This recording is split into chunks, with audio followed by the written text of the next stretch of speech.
గుర్తు చేసుకోవాలి. ఎంత సన్నిహితంగా ఉంటారో, ఎంత అవినాభావ సంబంధాలు ఉన్నాయి ఈ రెండు పార్టీల మధ్య, రెండు పార్టీల నాయకులకు కూడా ఒకసారి మనం గుర్తు చేసుకోవడానికి కొన్ని వీడియోస్ ఒకసారి మీ ముందు ప్రదర్శిస్తూ ఉన్నాం. ఒకసారి చూస్తే మీకు కూడా గుర్తొస్తుంది గతంలో ఏం జరిగిందన్నది.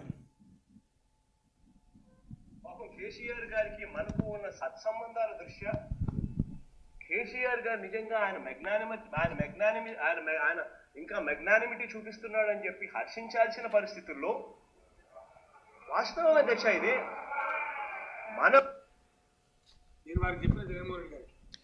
మీరు ఒకసారి కనుక వింటే మనకు ఉన్న సత్సంబంధాల దృష్ట్యా కేసీఆర్ గారు నిజంగా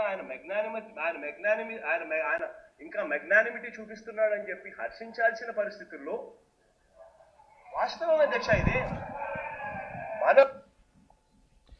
మీరు ఒకసారి విన్నారు కదా, జగన్మోహన్ రెడ్డి గారు కేసీఆర్ గారి గురించి ఏం మాట్లాడుతూ ఉన్నారో మీ అందరికీ కూడా మళ్ళీ ఒకసారి వినిపించడం జరిగింది. కేసీఆర్ గారికి ఉన్నటువంటి మెగ్నానిమిటీ గురించి జగన్మోహన్ రెడ్డి గారు అసెంబ్లీలో మాట్లాడుతూ ఉన్నారు. ఆయన యొక్క విశాలమైనటువంటి హృదయం గురించి జగన్మోహన్ రెడ్డి గారు మాట్లాడుతూ ఉన్నారు. ఆయన్ని కీర్తిస్తూ ఉన్నారు. కానీ రెండో పక్కన కేసీఆర్ గారు అన్న మాటలు కూడా ఒకసారి మనం విందాం. నేను వారికి చెప్పిన జగన్మోహన్ రెడ్డి గారికి ఏ ఒక మీటర్ లెవెల్ తగ్గించుకోవడం మురిగేది, దానికి మా భద్రాచలం టెంపుల్ కూడా ఆందోళన ఉంది అని కూడా చెప్పినాం అధ్యక్ష. వారు దాన్ని సుముఖంగానే ఉన్నారు. నేను వారికి చెప్పిన జగన్మోహన్ రెడ్డి గారికి ఏ ఒక మీటర్ లెవెల్ తగ్గించుకోవడం మురిగేది, దానికి మా భద్రాచలం టెంపుల్ కూడా ఆందోళన ఉంది అని కూడా చెప్పినాం అధ్యక్ష. వారు దాన్ని సుముఖంగానే ఉన్నారు. నేను వారికి చెప్పిన జగన్మోహన్ రెడ్డి గారికి ఏ ఒక మీటర్ లెవెల్ తగ్గించుకోవడం మురిగేది, దానికి మా భద్రాచలం టెంపుల్. కేసీఆర్ గారు పోలవరం ప్రాజెక్టు గురించి మాట్లాడితే ఏమన్నారండి? ఏం పెద్ద మునిగేదేముంది, ఒక మీటర్ ఎత్తు తగ్గించుకుంటే పోయేదేముంది, 41.5 మీటర్లకి పరిమితం చేస్తే ఏమైంది, 45 మీటర్ల అవసరం ఏముంది అని మాట్లాడుతున్నటువంటి సందర్భంలో కేసీఆర్ గారు అన్న మాటలు, దానికి మన ముఖ్యమంత్రి గారు, ఆనాటి మన ముఖ్యమంత్రి జగన్మోహన్ రెడ్డి గారు కనీసం జవాబు చెప్పకుండా ఆయన ఏం మాట్లాడుతూ ఉన్నారు ఒకసారి మనం వెనక్కి వెళ్ళి కనుక చూసినట్లయితే, కేసీఆర్ గారికి మనకు ఉన్న సత్సంబంధాల దృష్ట్యా కేసీఆర్ గారు నిజంగా ఆయన ఇంకా మెగ్నానిమిటీ చూపిస్తున్నాడని చెప్పి హర్షించాల్సిన పరిస్థితుల్లో వాస్తవం అధ్యక్ష ఇది సో కేసీఆర్ గారేమో పోలవరం ఎత్తు తగ్గిస్తే పోయేదేంటి, ఒక మీటర్ తగ్గిస్తే పోయేదేంటి అని కేసీఆర్ గారు మాట్లాడతారు. జగన్మోహన్ రెడ్డి గారు కనీసం దాన్ని ప్రశ్నించకపోగా, అయ్యా ఆ రకంగా చేస్తే మా ప్రాంతానికి నష్టం జరుగుతుంది, పోలవరం ప్రాజెక్టు పూర్తయితే 2 రాష్ట్రాలకు ఉపయోగకరంగా ఉంటుంది, గోదావరి నీటిని నదుల అనుసంధానాన్ని పూర్తి చేసినట్లయితే ఉభయ రాష్ట్రాలకి నీటి యొక్క లభ్యత పెరుగుతుంది, మీరు ఆ రకంగా మాట్లాడటం కరెక్ట్ కాదని అనాల్సింది పోయి, కేసీఆర్ గారు మెగ్నానిమస్, విశాల హృదయం, చాలా గొప్ప వ్యక్తి అని అసెంబ్లీలో కీర్తిస్తున్నటువంటి వ్యక్తి ఇవాళ అదే వ్యక్తి ఇవాళ రాష్ట్రం యొక్క నీటి అవసరాల గురించి, రాష్ట్రంలో ఉన్నటువంటి నీటి ప్రాజెక్టుల గురించి ఇవాళ ఈ ప్రభుత్వాన్ని ప్రశ్నిస్తున్నారు. ఏమండి జగన్మోహన్ రెడ్డి గారు, ఆ రోజున మీరు ఏం మాట్లాడారు సార్? అసెంబ్లీలో ఏమి నిలదీశారు ఆ రోజున? రాష్ట్రంలో ఉన్నటువంటి రైతాంగం యొక్క హక్కుల కోసం మీరు ఏం పోరాడారు? మన నీటి వాటాల కోసం మీరు ఏం యుద్ధాలు చేశారు సార్? యుద్ధాలు చేసి ఏదో పక్క రాష్ట్రానికి నష్టం చేయమని అనట్లా. మీరు ఏ రకంగా మన రాష్ట్రానికి దక్కాల్సినటువంటి నీటి వాటాలకు సంబంధించి కానీ, మనం ఏ రకంగా కూడా మన నీటి అవసరాలకి సరిపడా నీటిని కోల్పోకుండా ఇక్కడ ఉన్నటువంటి రైతాంగం యొక్క ప్రాధాన్యతలను కాపాడటానికి మీరు ఏం చేశారు? ఆ రోజున ఏమీ మాట్లాడలేదు. అదేవిధంగా మీ మిత్రులు ఇంకా ఏం మాట్లాడుతూ ఉన్నారు? చూస్తూ ఉన్నట్టున్నారు మీరు కూడా. ఎలాంటి మీ అబ్జర్వేషన్స్ ఏంటి, అక్కడ ఏం జరగబోతోంది, మీ అంచనాలు ఏంటి? ఉన్న సమాచారం వరకు డెఫినెట్గా జగన్మోహన్ రెడ్డి గారు గెలుస్తున్నారనే సమాచారం మాత్రం ఉందాం. రెండవసారి ఆయన గెలుస్తున్నారు, ప్రాబ్లం లేదనేటువంటి సమాచారం అయితే నాకు ఉంది. సో ఏపీ ఎలక్షన్స్ చూస్తూ ఉన్నట్టున్నారు మీరు కూడా. ఎలాంటి మీ అబ్జర్వేషన్స్ ఏంటి, అక్కడ ఏం జరగబోతోంది, మీ అంచనాలు ఏంటి? ఉన్న సమాచారం వరకు డెఫినెట్గా జగన్మోహన్ రెడ్డి గారు గెలుస్తున్నారనే సమాచారం మాత్రం ఉందాం.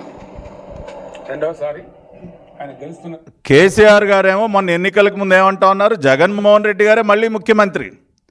దేనికి అంటే మీ ఇద్దరు ఎజెండా ఒకటే కదా. మీ ఇద్దరు ఎజెండా ఏంటి?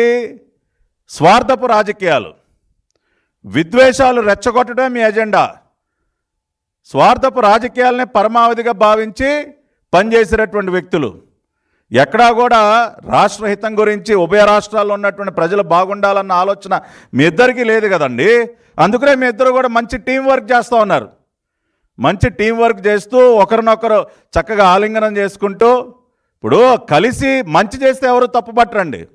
కలిసి తప్పు చేసి, కలిసి నష్టం చేసే పనులు, కలిసి విద్వేషాలు రెచ్చగొట్టడం అది తప్పు. పొరుగు రాష్ట్రంతో కలిసి పనిచేద్దని ఎవరు చెప్పరు, కానీ అది మంచి కోసం జరగాలి. కానీ మీరు మీ స్వార్థపు రాజకీయాల కోసం అటువంటి పనులు చేస్తూ ఒకరినొకరు కీర్తించుకుంటూ, ఒకరు గెలవాలని ఇంకొకళ్ళు ముందుగానే జోస్యం చెప్పుకుంటూ శుభాకాంక్షలు తెలియజేసుకుంటూ ఉన్నటువంటి పరిస్థితి కూడా ఒకసారి గుర్తు చేసుకోవాలి. అందుకనే ఇవన్నీ ఇవాళ మీ ముందు ఉంచడం జరిగింది. అదేవిధంగా ఇవాళ జరుగుతున్నటువంటి ఇంకొన్ని వాస్తవాలు కూడా మీ ముందు పెట్టాలి. ఇది కనుక మీరు చూసినట్లయితే, ఇది ఆ రోజున కేటీఆర్ గారు ఏపీలో మళ్ళీ జగన్ మీడియా చిట్చాట్లో కేటీఆర్ వెల్లడి. కాబట్టి కేసీఆర్ గారు, కేటీఆర్ గారు ఇద్దరు కూడా జగన్మోహన్ రెడ్డి గారు మళ్ళీ గెలవాలి, సో దట్ మా ఇద్దరి ఎజెండాలు ఒకటే కాబట్టి చక్కగా మేమిద్దరం కలిసి ఏదైనా చేయొచ్చు, ఎన్ని రకాలైన కుట్రలైన పన్నొచ్చని చెప్పి పాపం కేసీఆర్ గారు, కేటీఆర్ గారు తెగ కోరుకున్నారు. కానీ వాళ్ళ ఆశలు నెరవేరలేదు, అది వేరే విషయం. అయినా సరే ఇవాళ ఇది చూడండి, జగన్మోహన్ రెడ్డి గారి పుట్టినరోజు సందర్భంగా తాడేపల్లి ప్యాలెస్ బయట వెలసినటువంటి కటౌట్లు ఇవన్నీ కూడా. తాడేపల్లి ప్యాలెస్ బయట ఎటువంటి కటౌట్లు పెట్టారండి? జగన్మోహన్ రెడ్డి గారు, కేసీఆర్ గారు, కేటీఆర్ గారు పెద్ద పెద్ద కటౌట్లు. ఇవెక్కడో తెలంగాణలో కాదండి, ఇక్కడ తాడేపల్లి ప్యాలెస్లో ఆయన గేటు బయట జగన్మోహన్ రెడ్డి గారి జన్మదినం సందర్భంగా వెలిసినటువంటి కటౌట్లు ఇవి. మొన్న జగన్మోహన్ రెడ్డి గారు కోర్టుకు వెళితే హైదరాబాద్లో అక్కడ బీఆర్ఎస్ నాయకులు ఫ్లెక్సీలు పెడతారు. కేటీఆర్ గారు ఖమ్మం జిల్లా పర్యటనకు వస్తే వైసీపీ నాయకులు, అక్కడ ఉన్నటువంటి కొద్దో గొప్ప వైసీపీ నాయకులు అక్కడ కేటీఆర్ గారికి స్వాగతం బ్యానర్లు కడతారు. అంటే ఇప్పటికీ కూడా రెండు పార్టీలు, ఇద్దరు నాయకులు ఎంత సఖ్యతగా ఉన్నారో, ఏ విధంగా కలిసి పనిచేస్తూ ఉన్నారో ఈ ఫ్లెక్సీలు, ఈ కటౌట్లు చూస్తేనే మనకు అర్థమవుతోంది.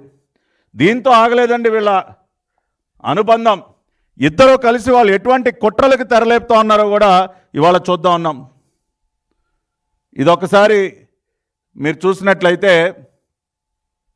వీళ్ళిద్దరికీ కూడా ఇద్దరికీ కూడా చెరొక మీడియా ఉందండి. ఇది కేసీఆర్ గారి ఫ్యామిలీకి చెందినటువంటి మీడియా హౌస్ నమస్తే తెలంగాణ. ఇది మీ అందరికీ తెలుసు కదా, సాక్షి, జగన్మోహన్ రెడ్డి గారి పత్రిక. అంటే వీరిద్దరూ కలిసి రెండు రాష్ట్రాల్లో ఎటువంటి కుట్రలు చేస్తూ ఉన్నారంటానికి ఈ మీడియా క్లిప్పింగ్స్ కూడా ఒకసారి మనం చూడాలండి. ఇవాళ ఏదైతే రాయలసీమ ఎత్తిపోతల పథకం గురించి కానివ్వండి, లేదంటే వివిధ ఇరిగేషన్ ప్రాజెక్టుల గురించి కానివ్వండి, నీటి వాటాల గురించి కానివ్వండి, వీళ్ళు ఏం మాట్లాడుతూ ఉన్నారో ఒకసారి చూసినట్లయితే నమస్తే తెలంగాణలో జనవరి 1వ తేదీన వచ్చినటువంటి హెడ్లైన్ ఒకసారి చూడండి. పేరుకే కుస్తీ, చీకట్లో దోస్తీ, తెలంగాణ జల ద్రోహానికి ములాఖాత్. అంటే తెలంగాణలో అక్కడ ఉన్నటువంటి ప్రజల్ని రెచ్చగొట్టడం కోసం చంద్రబాబు నాయుడు గారు ఏదో కుట్ర చేస్తూ ఉన్నారు. అక్కడ ఉన్నటువంటి పాలకులతో కలిసి ఏదో కుట్ర చేసి తెలంగాణకి రావాల్సినటువంటి నీటి వాటాలన్నీ కూడా రాకుండా అడ్డు తగులుతూ ఉన్నారు. పేరుకే కుస్తీ, చీకట్లో దోస్తీ చేస్తూ ఉన్నారని చెప్పి అక్కడ హెడ్లైన్ వేస్తారు.